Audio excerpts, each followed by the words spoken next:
안녕하세요. 저는 안녕하지 못했습니다. 감기가 걸려서 너무 힘들어서 어제는 기침이 너무 나와서 방송을 할 수가 없었습니다. 그래서 오늘 합니다. 오늘은 로마서 4의 4의 5가입니다. 13장 관찰 작업인데요. 한번 해볼까요?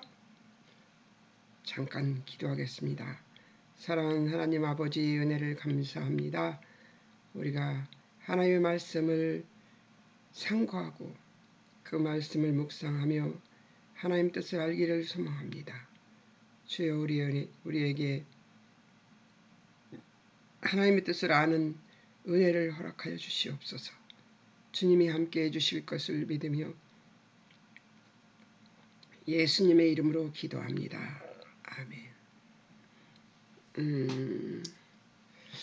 내가 치장을 입술도 바르고 했지만 정 얼굴이 부었습니다. 부어 있습니다. 건강한 몸을 유지하지 못해서 죄송합니다. 잠깐 이제 13장, 로마서 13장이 나오는데요.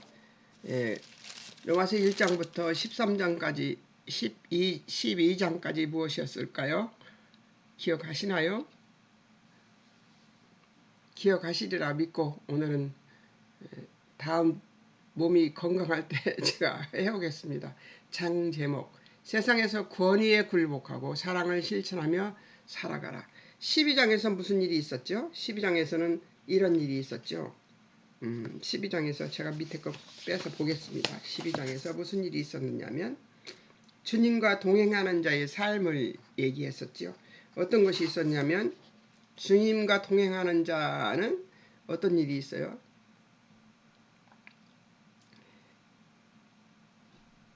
그 권면한 동기가 하나님을 사랑을 이미 입은 자로서 이제 하나님의 권위를 따라 살아야 되는데 1절에서부터 2절까지는 산제사로 하나님께 우리 몸을 산제사로 드리라고 했잖아요. 그리고 하나님의 뜻을 구별하라고 했잖아요. 어떤 뜻? 선하시고 기뻐하시고 온전한 뜻이 무엇인지. 저는 이것이 궁금해서 굉장히 궁금해했는데 로마서 공부하면서 깨달았다고 했잖아요. 근데 그것은 하나님이 처음에 우리 인생을 지었을 때 그 가지고 계셨던 포부, 하나님이 가지고 계셨던 목적, 그 인간과 누리고 싶었던 하나님의 목적이 이루어지기를 바라시는 그 마음이 아직도 있으시다는 거죠. 아담이 범죄를 했지만 또 예수님이 십자가에 죽으시고 부활하셔서 우리의 죄를 용서해 주셨지만 인간들이 그것을 따라오지 못하는 것 때문에 하나님께서 우리에게 하나님의 선하시고 기뻐하시고 온전하신 뜻이 무엇인가를 깨닫게 하기 위해서 뭐가 있어요? 성경이 있다는 겁니다. 그 성경 속에는 무슨 얘기가 숨어 있어요? 창세기 1장 26절에서 27장 속에서 7장에서 말씀하신 7절에서 말씀하신 복 주시기로 하신 것, 그 복은 어떤 복이라고 얘기했어요? 하나님을 예배하고 하나님과 함께 화목하게 사는 것을 하나님께서 회복하고 싶어 하신다는 것이죠. 그것을 위해서 뭘 하라는 거예요? 세상과는 분별되어서 살아봐라. 그 얘기거든요. 그렇게 사는데 3절에서부터 13절까지는 무슨 얘기하는 거예요?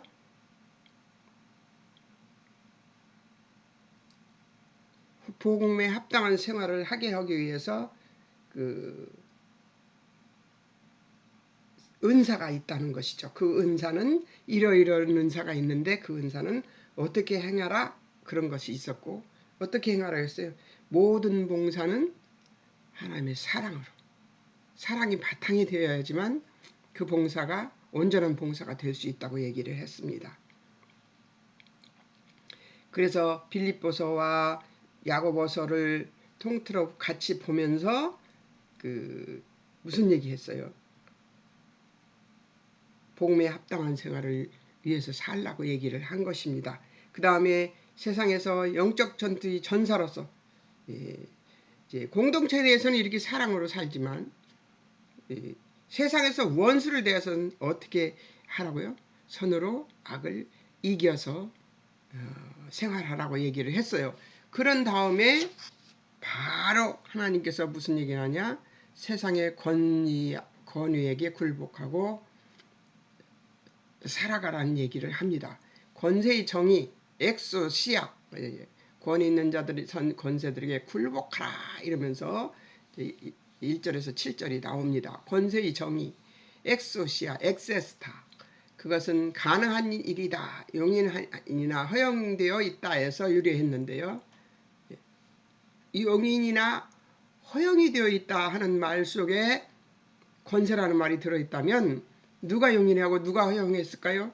하나님에서 하나님이 허용하고 하나님이 용인했다는 것이죠. 그 권세는. 그런 것을 얘기하는 것이죠. 선택의 자유, 권리, 통치력, 권력자, 무엇을 할 수 있는 능력, 힘, 권세 이런 것들은 다 누가 주시는 거예요? 하나님이 주시는 거예요. 통치자나 기타 고위직에 있는 사람이 쓰는 권세, 통치권, 직권 이런 얘기를 하는 것입니다. 근데 이것은 무슨 얘기를 하느냐면 하나님께서 부여한 권위라는 것이죠. 능력이라는 거예요. 그러니까 그 권세에는 어떻게 해야 돼요? 순종하라고, 굴복하라는 것이죠. 권세에 대해 그리스도 안에서 주어진 실천적인 적용은 무엇이냐? 한번 보겠습니다. 권세의 원천, 하나님이 주신 것을 인정해야 한다. 1절 모든 권세는 하나님께로부터 나온다고 나와 있습니다. 13절 각 사람은 위에 있는 권세들에게 복종하라.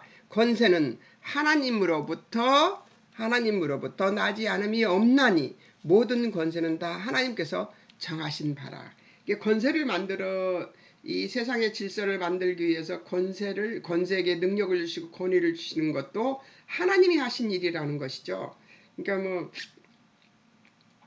대통령을 누구를 뽑아야 된다고 소리치고 다닐 일도 없고 내게 주어진 투표권 내에서 내가 행사할 것은 행사하지만 더더군다나 누구를 뽑아야 된다, 누구를 뽑아라 뭐 그런 거 할 수도 있지만 전 그 얘기도 하고 싶지 않습니다. 왜냐하면 그 비밀 선거는 비밀 선거잖아요.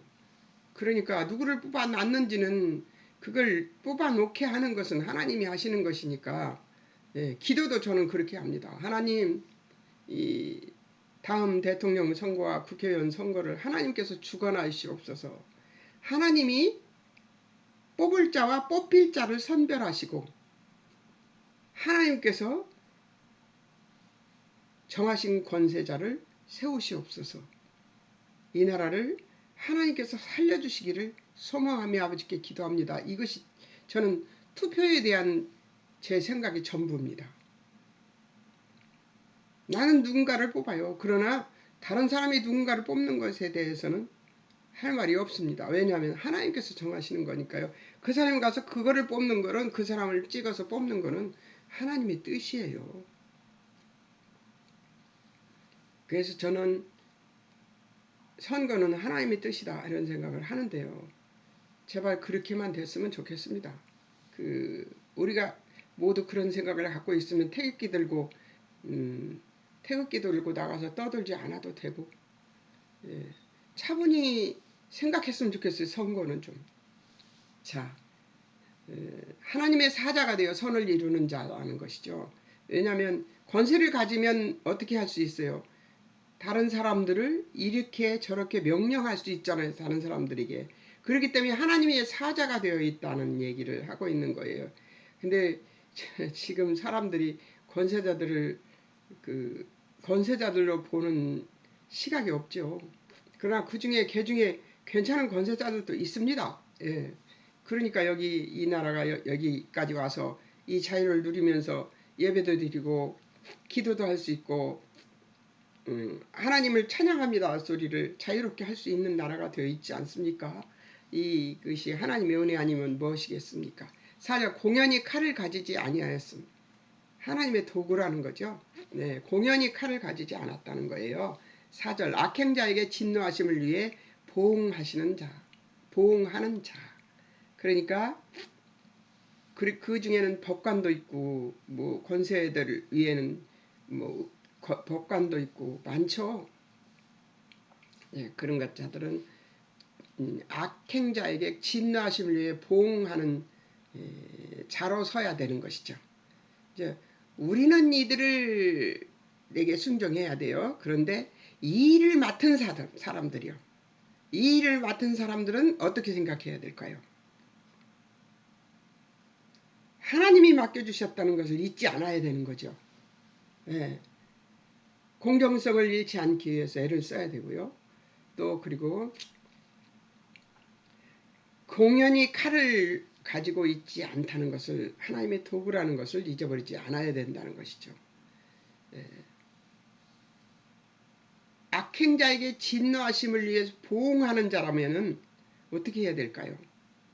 악을 잘 다스려야죠. 네. 그 사자 붙어 있는 거 좋아 안 하는 것이 좋을 것 같아요. 저는 우리 아이들이 사자 붙어 있는 거 하는 거 별로, 아우 죄송합니다. 지금 제가 아무것도 안 먹고 있다가 콩물이 있길래 콩물을 한 그릇 마시고 지금 하는 거거든요. 아침도 안 먹고 있다가 그랬더니 자꾸 트림도 나오고 막 그러네요. 죄송합니다. 사자, 디아코노스, 하인, 고용인, 집사, 일꾼, 권세가 선을 장려하고 선한 시민을 보호하는 의미에서 하나님의 사자로 불리는 것이죠. 이게 선한 시민을 보호하는 의미에서 사자, 하나님의 사자라는 거죠. 이방 권세자들은 질서를 유지하도록 임명받은 하나님의 종입니다. 하나님의 질서를 아는 그런 사람이어야 되는 거죠. 선으로 자기의 권세를 사용하는 사람만 하나님이 사용하는 종일 수 있습니다. 악으로 자기 보복이나 자기의 복수를 위해서 권세를 사용하는 자는 반드시 심판이 있겠죠. 예. 그러니까 바벨론이 쳐들어올 것이다. 그런데 그들이 쳐들어와서 이스라엘 백성들을 곱게 잘 대한다면은 그들은 오래 권력을 지속할 수 있겠지만 바벨론은 어떻게 했어요? 예, 그렇지 않았어요. 또 아수르도 마찬가지고, 아수르는 사람을 세워놓고 그냥 생으로 껍데기를 벗겨서 죽이는 그런 일을 했습니다. 그러니까 아수르는 오래가지 못했죠. 그런 것처럼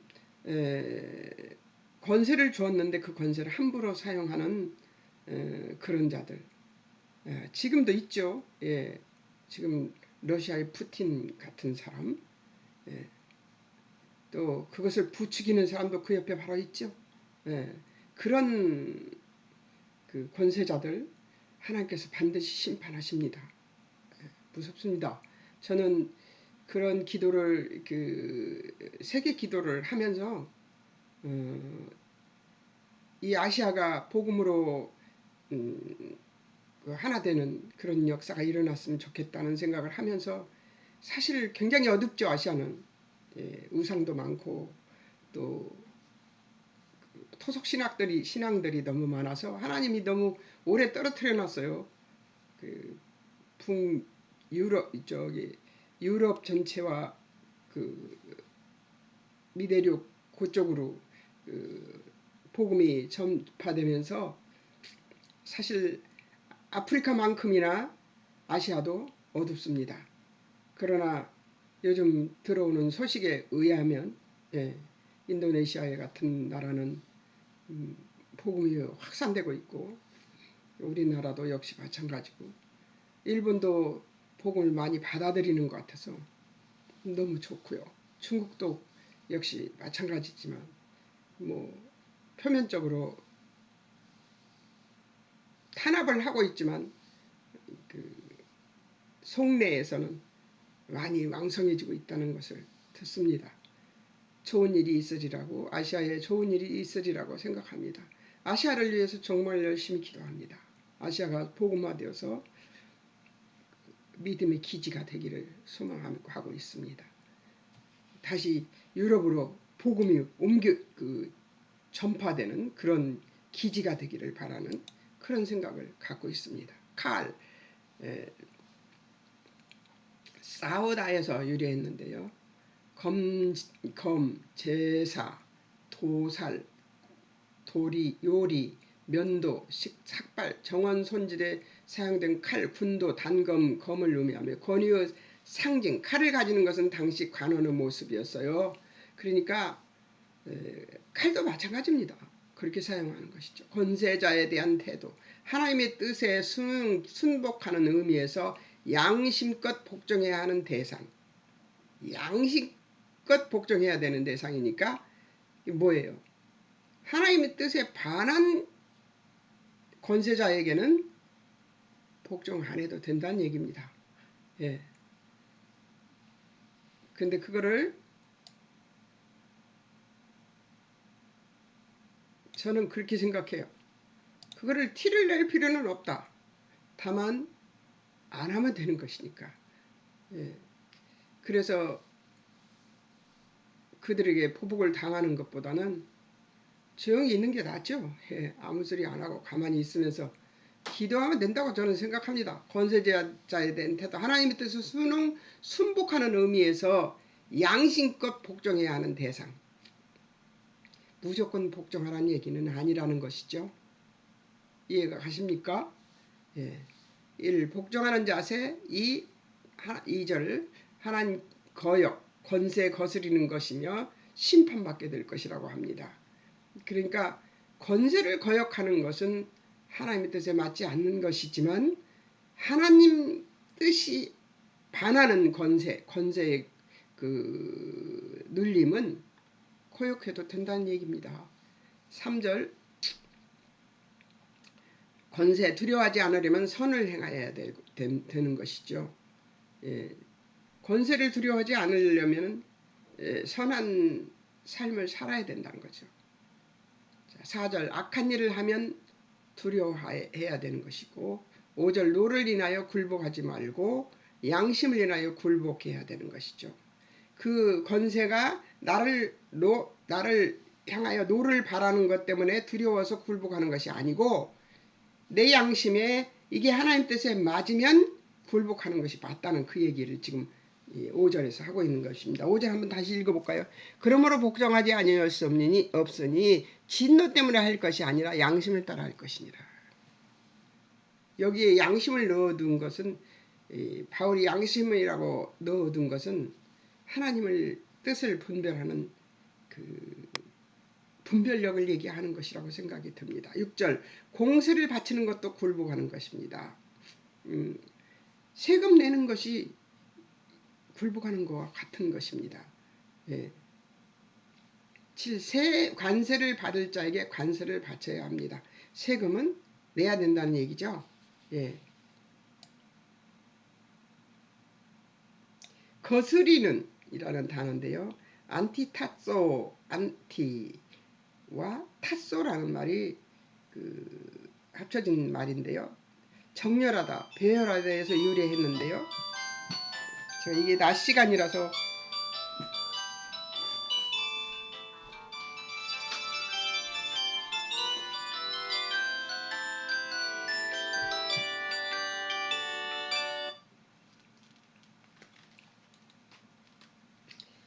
전화기를 꺼놔야 되겠다.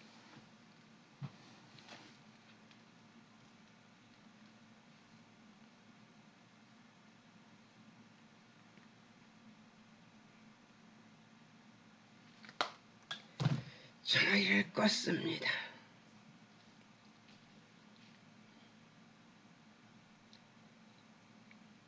전투를 벌리다, 대항하다, 대적하다 그런 것이 바로 거스리는 거래요. 그러니까 굴복하다. 휘포타소, 휘포. 무엇 아래와 타소, 순서 있게 정렬하다, 배열하다 해서 유래했는데 복종하다, 순종하다. 정해진 질서 아래에 있다.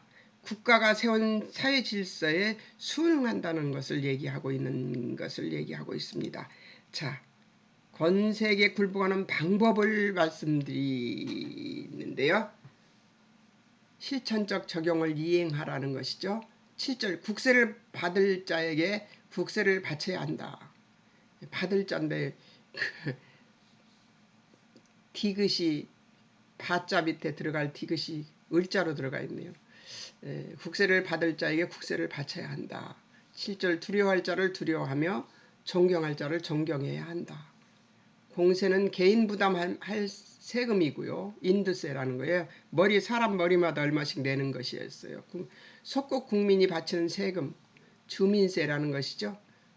관세, 수입 상품에 부과되는 관세, 정부 당국에 바치는 세금이죠. 이런 것도 다 내야 된다는 얘기죠. 그리스도인들이 혹시 세금 바치는 것을 안 해서 그런 일들이 생겨서 수모를 받는 일이 없었으면 정말 좋겠습니다. 바치다, 끝내다, 끝나다, 완성하다, 수행하다, 성취하다, 의무를 이행하다, 성취함. 납세를 통해 국민의 의무를 다한다는 것이죠. 자신의 뜻이나 다른 자의 뜻을 수행하다, 계획과 목적에 따라 실행하다, 행하다, 말한 것을 수행하다, 약속을 이루다, 성취하다, 가르치는 일을 수행하다. 이게 다 수행하고 성취하고 실행하고 이런 것들이 나오네요. 군사들이 명령을 수행하다를 의미.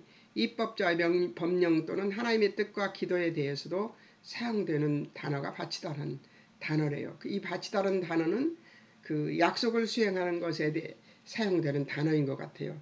그 약속을 지키라는 것이죠. 그 약속은 누구와의 약속과 같은 거예요. 하나님과 약속과 같은 것입니다.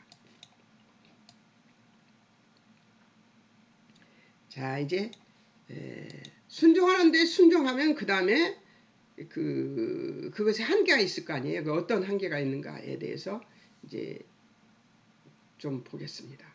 하나님의 뜻에 합당한 질서, 명령까지 항복하라는 얘기죠. 어떻게?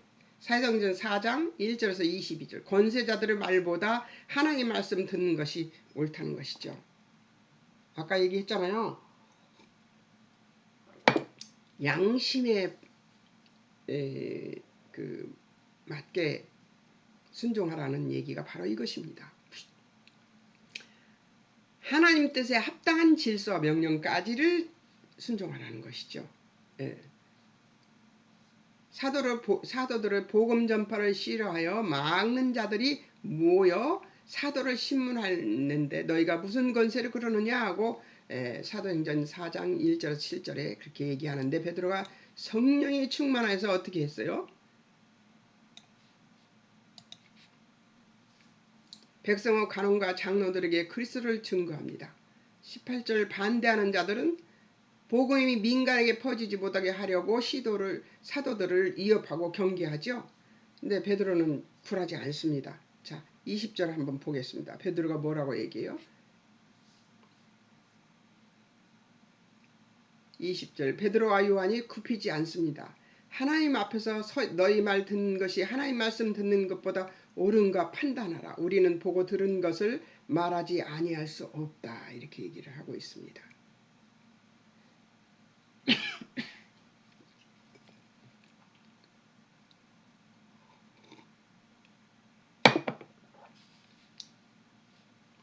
그러니까 세상 권세에게 굴복하는데 하나님의 뜻을 반하게 하는 것은 굴복할 필요가 없다는 얘기죠. 세상 권세 위에는 누가 있어요? 하나님 계십니다.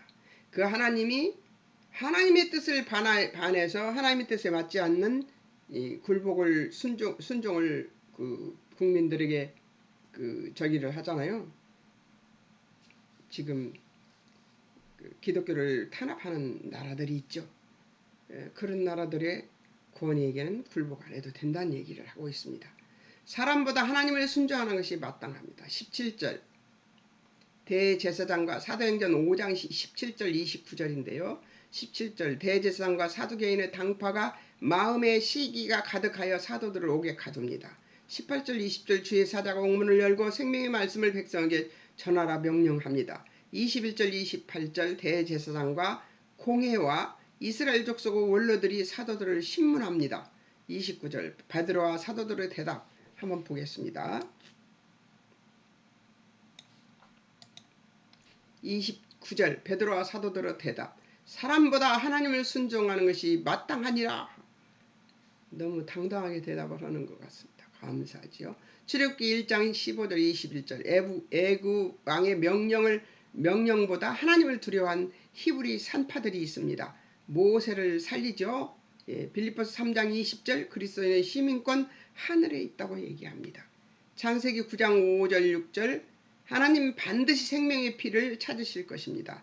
하나님이 자기 형상대로 사람을 지었으므로 인간의 그 영혼을 굉장히 귀히 여기십니다. 하나님이.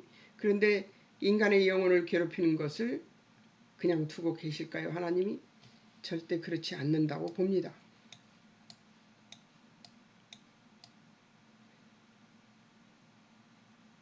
자, 이제 1절에서 7절까지를 했습니다. 8절에서 10절까지 이웃사랑을 실천하는 얘기를 합니다. 권세자들에 대한 얘기는 여기서 끝냈고요. 자, 8절에서 10절 이웃사랑을 실천하라.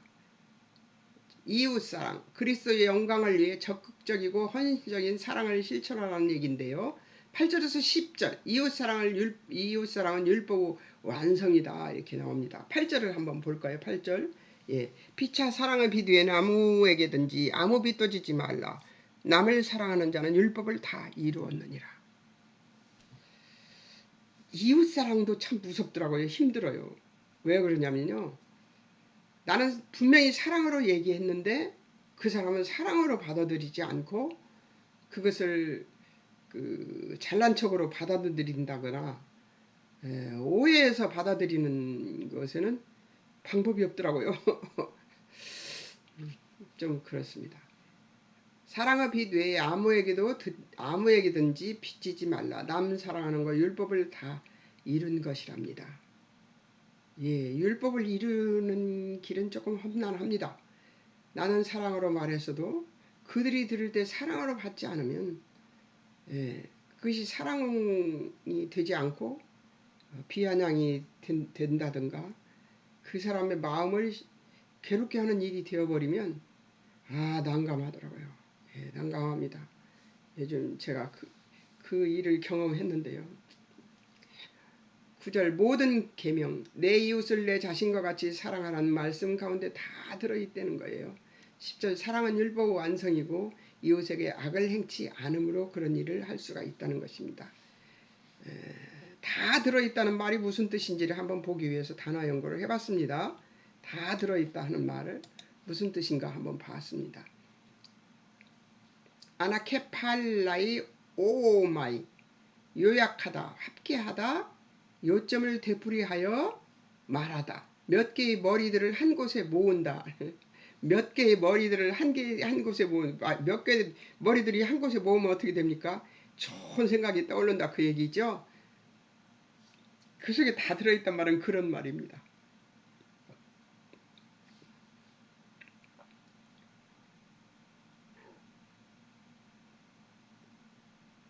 율법 완성인데 율법을 성으로 찍혀있네요.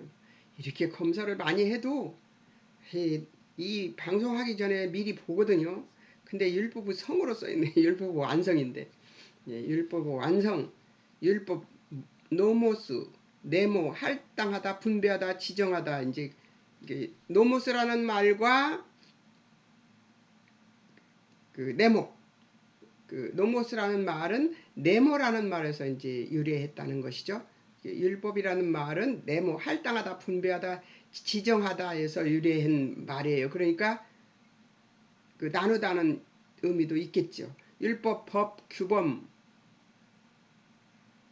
이런 데서 이제 시작해서 함께 합쳐서 무슨 말이냐 완성, 플레로마 채우는 것 충분히 충만. 그러니까 나누는 것을 나눴는데 충분히 가득 채워진 상태, 이것을 얘기하는데요. 율법 완성은 바로 가득 채워진 상태를 얘기합니다. 그러니까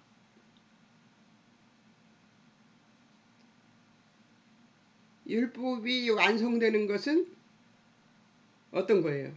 두 가지 다 들어있다와 율법 완성을 함께 합쳐놓으면 무슨 말이 되겠어요? 몇 개의 머리들이 모인 그런 것 같은 그 법을, 그 법으로 가득 채워진 것이 율법 완성의 상태지요. 재미있네요. 단어 연구해보니까. 그죠? 자, 누가복음 10장 30절에서 37절. 강도 만난 사람은 진정한 이웃이 누구인가? 선한 사마리아인의 비유인데요. 한번 보겠습니다. 이건 너무나 많이 알죠. 강도 만난 자 거반 죽게 되어 도울 자가 절실히 필요한 상태. 31절 35절. 세 사람의 태도. 진정으로 이웃을 사랑한 세 사람이 있었죠. 예, 제사장, 레위인 이런 사람들이 있었어요. 근데 그런 사람들을 보고 지나갔어요. 그런데 사마리아인은 어떻게 했습니까? 그를 보고 불쌍히 여겨서 가까이 가서 기름과 포도주를 그 상처에 붓고 싸매고 자기 짐승에 태워 주먹으로 데리고 가서 돌보아주고,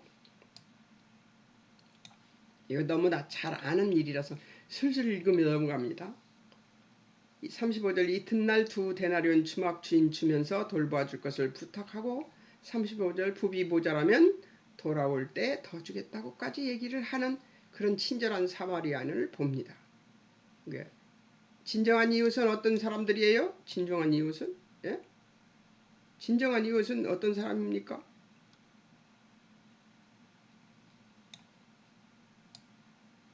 사마리아인 같이 최선을 다해서 돕는 사람을 진정한 이웃이라고 할 수 있는 것이요. 이웃에 대한 우리의 책임, 구체적인 사랑의 실천을 하라는 것이죠.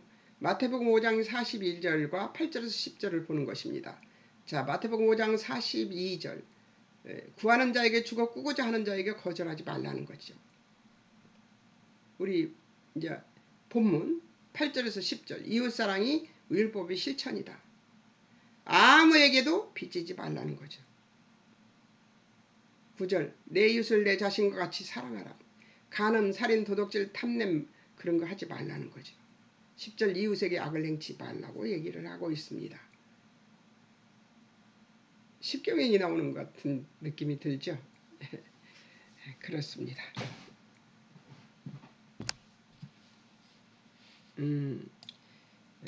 정신은 아직 좀 제게 그런 것 같습니다.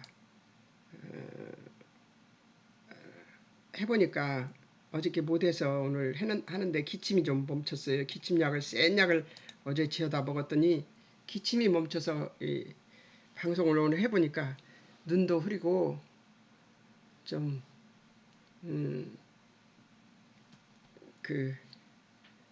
제 상태가 그렇게 좋은 상태 같이 보이지 않습니다. 그러나 오늘 강행군을 해서 해봅니다. 사랑과 사랑의 구체적인 표현, 12장 9절에서 13장 14절까지가 사랑의 구체적인 표현입니다. 하나님처럼 거짓 없는 사랑으로 하라는 거예요. 사랑에도 거짓이 있더라고요. 사랑에도 거짓이 있어요.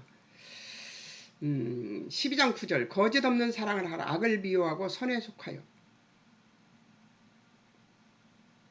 악을 미워하고 선에 속해야지만 거짓 없는 사랑을 할 수 있다고 얘기를 하고 있습니다. 10절. 형제와 우애하고 존경하기를 먼저 하라는 거죠. 근데 그렇게 하나요? 안 그렇습니다. 형제와 우애하고 존경하기를 먼저 하라고 그러는데, 존경하기를 먼저 하는 것이 아니라 판단을 먼저 하려고 하죠. 우리 모두는. 11절. 열심을 품고 주를 섬기라. 부지런하여 게으르지 말고. 내 열심을 품고 주를 섬기는 거 누구나 다 할 수 있지 뭐 이렇게 생각하시는데요. 열심을 품고 주를 섬기면 어떤 일이 벌어지냐면 딸을 당할 수 있습니다. 너무 지나치게 표현을 하면 그렇게 되더라고요. 그러니까 입은 닫고 귀에는 선한 소리만 들을 귀를 장착하고 눈은 선한 것만 볼 각오를 하고 그리고 입술에서는 선한 말만 할 각오를 하고 각오해야 됩니다. 그냥 듣는 것도 선한 거 악한 것 중에 선을 들으려고 애를 쓰면 선만 들을 수 있습니다.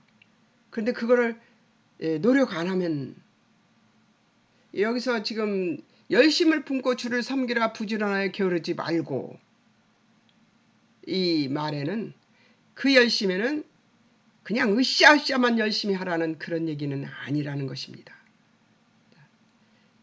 제가 요즘 느끼는 건데요. 그 신앙에서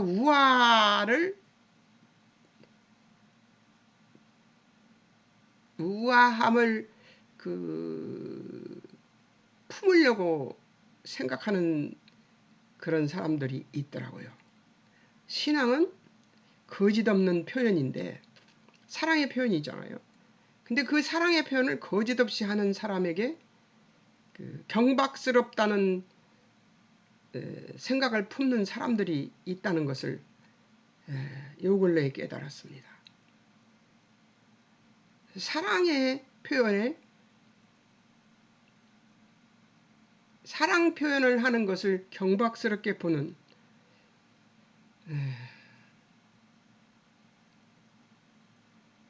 그렇게 표현하는 것이 표현하지 않고 있는 것 그렇게 표현하는 것이 표현하지 않고 있는 것보다는 더 우아한 것 아니십니까? 아닐까요? 하나님 보시기에는 그게 표현하는 자가 더 우아한 것이지요. 거룩을 가장한 판단 그것이 제 눈에 보였어요. 하나님이 분별하게 하시더라고요.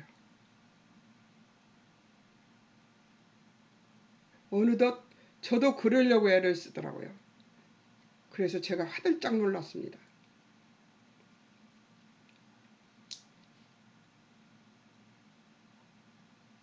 사랑은 표현해야 됩니다.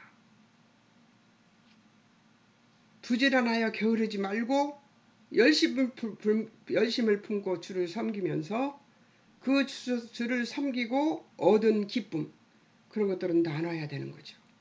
그래야 배가 되고 그리고 교회에 밝음과 기쁨과 즐거움이 팽만해지는 거죠. 그런데 그것을 감추고 덮고 숨기고 그러면 적막해지는 거죠. 적막해지는 거. 무슨 얘기 하는지 잘 모르겠죠?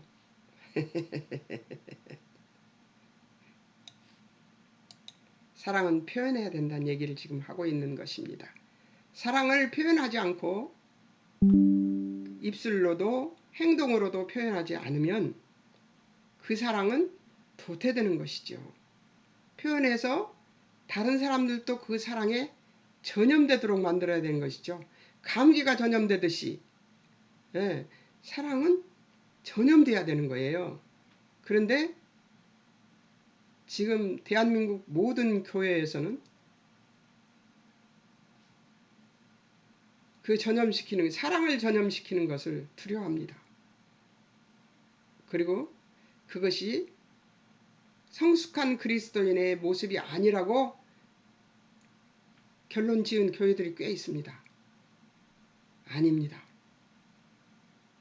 교회에서 사랑을 표현하는 것은 옳은 것이라고 저는 생각합니다.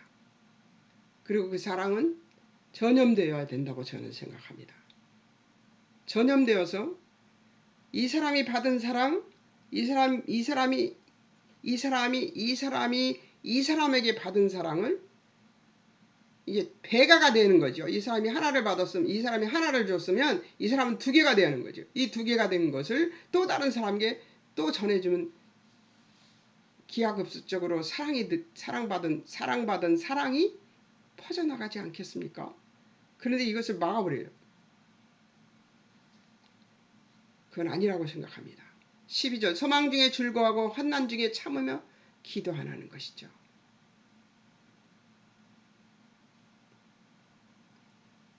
소망 중에는 자기가 그 받은 사랑에 대해서 증거할 수 있어야 되고, 환난 중에는 입술을 닫고 기도하는 것이 중요한 것이죠.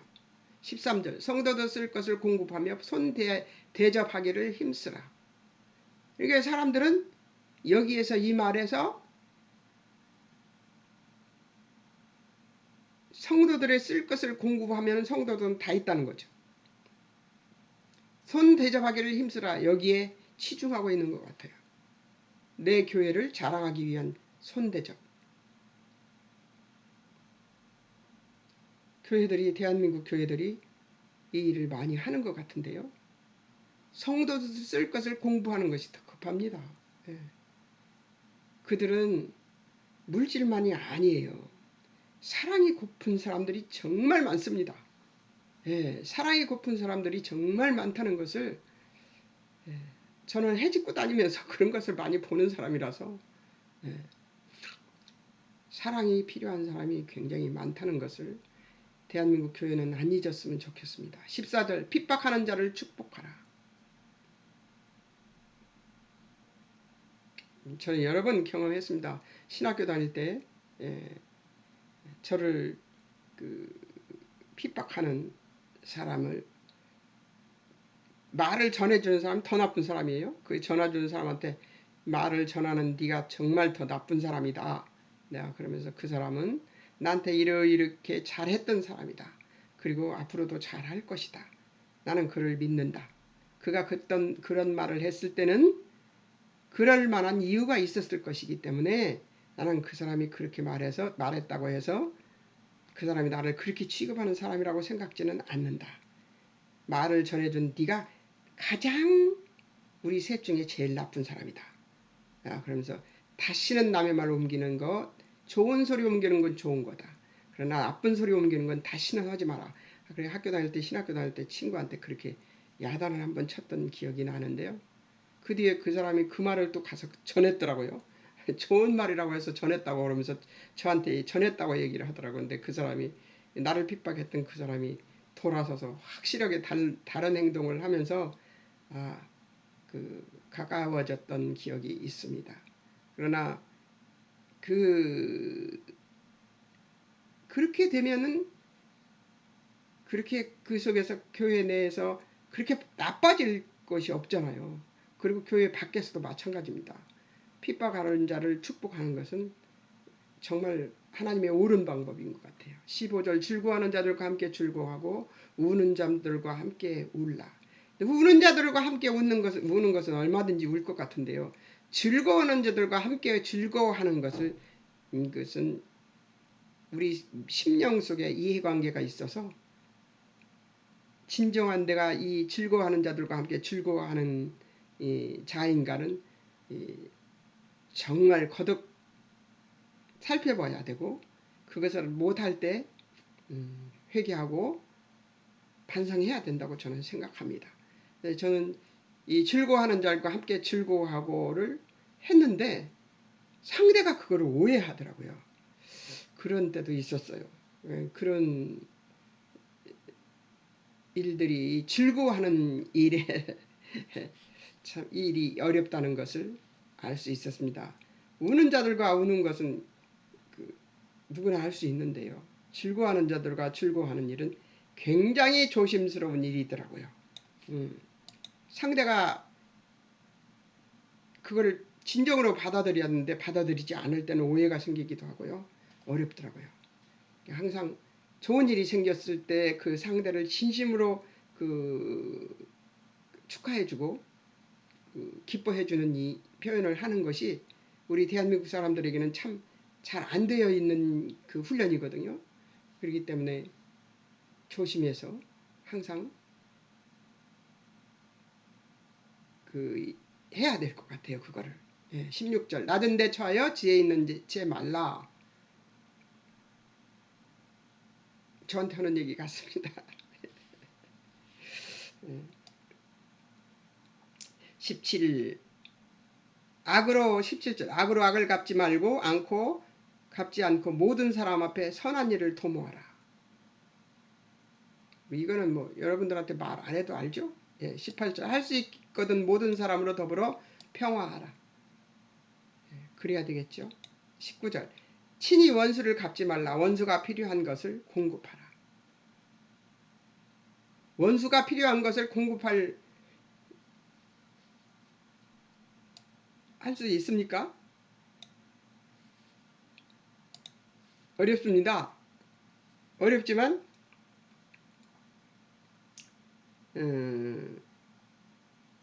제 힘으로 하지 않으면 할 수 있겠더라고요. 제 힘으로 안 하면. 하나님, 제가 저 사람이 나를 원수 취급했는데 내가 저 사람에게 필요한 것을 공급해야 되겠는데 이걸 오해 안 받고 공급할 수 있게 해주십시오 하고 기도하고서 해야 되겠더라고요. 그거를. 예, 그 상대가 분명히 자기를 원수 취급할 거다 생각하고 있는 사람한테서 물질이 가면요. 그 의아해하죠. 그거를 해봤는데요. 이건 뭐냐 그러고 또 이제 다시 또 뭐 새로 새 판을 시작하려고 하더라고요. 그래서 설명을 했죠. 나는 내 마음은 그 마음이 아직 풀리지는 않았지만 당신을 용납하기로 했고 용서하기로 했고 그리고 사랑하기는 해야 되겠는데 사랑은 못하겠으니까 사랑을 무엇으로 표현했느냐? 이 물질로 표현했습니다. 하고 얘기를 했습니다. 내가 사랑하는 것을 용납하고 용서하고 사랑하는 것을 내가 이 물질로 표현한 것입니다. 하고 얘기를 하니까 아무소리 못하더라고요. 그래서 한번 그랬던 적이 있습니다. 21절 악을 악으로 갚지 말고 선으로 악을 이기라. 예, 이 말은 그냥 여러분들이 그냥 다 머릿속에 외우고 있는 거죠. 13장 1절에서 6절 위에 있는 권세들에게 굴복하라. 7절 모든 자에게 줄 것을 주라. 공세와 국세 받을 자에게 각각 바치라. 세금은 제대로 바치라. 그 얘기입니다. 두려워할 자를 두려워하고 존경할 자를 존경하라. 예, 8절 피차 사랑의 비두에 아무에게든지 빚을 지지 말아라. 9절 내 이웃을 내 자신과 같이 사랑하라. 10절 이웃에게 악을 행치 말라. 11절 이 시기를 알라.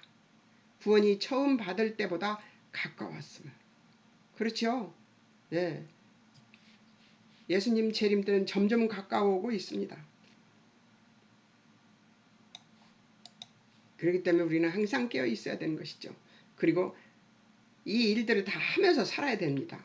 어둠의 일을 벗고 12절 어둠의 일을 벗고 빛의 갑옷을 입자. 13절 낮에와 같이 단정히 행하고 방탕과 술 취하지 말아라.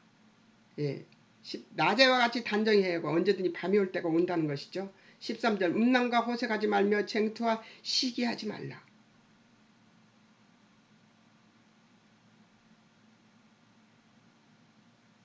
하나님의 뜻에 맞지 않는 악한 행위들을 하지 말라는 얘기죠. 14절 오직 예수 그리스도로 옷 입어라. 14절 정욕을 위하여 육신의 일을 도모하지 말라. 우리 욕심대로 행하지 말라는 얘기죠. 요한복음 3장 16절 하나님의 사랑 실천은 세상을 사랑하사 독생자를 내어주신 것처럼 우리를 사랑하셨으니 그렇게 하라는 얘기죠. 어떻습니까? 실천하실 수 있겠어요? 실천하시고 싶으시죠? 예, 저도 그렇습니다. 사랑과 사랑의 구체적인 표현, 하나님처럼 거짓 없는 사랑으로 하라는 얘기예요.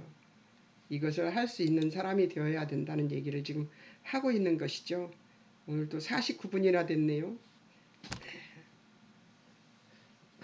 여러분 고맙습니다. 몸도 안 좋고 그래서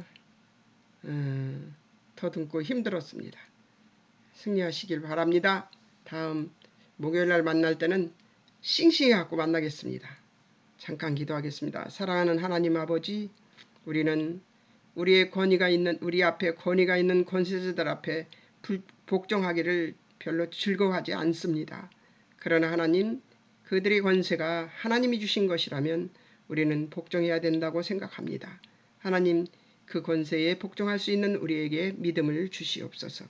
하나님, 우리가 서로 사랑해야 되는데 이웃사랑을 어떻게 해야 되는가를 배웠습니다. 하나님, 흠없고 점없게 하나님 이웃을 사랑할 수 있는 우리들이 될 수 있도록 우리를 도우시고 인도해 주시옵고, 주 예수 그리스도께서 십자가의 죽으심을 통하여 우리를 구원하신 예수님의 그 사랑, 아들을 독생자를 이 땅에 보내시어 죽기까지 허락하신 하나님의 그 사랑을 잊지 않는 우리들이 될 수 있도록 우리를 도우시고 인도해 주시옵소서.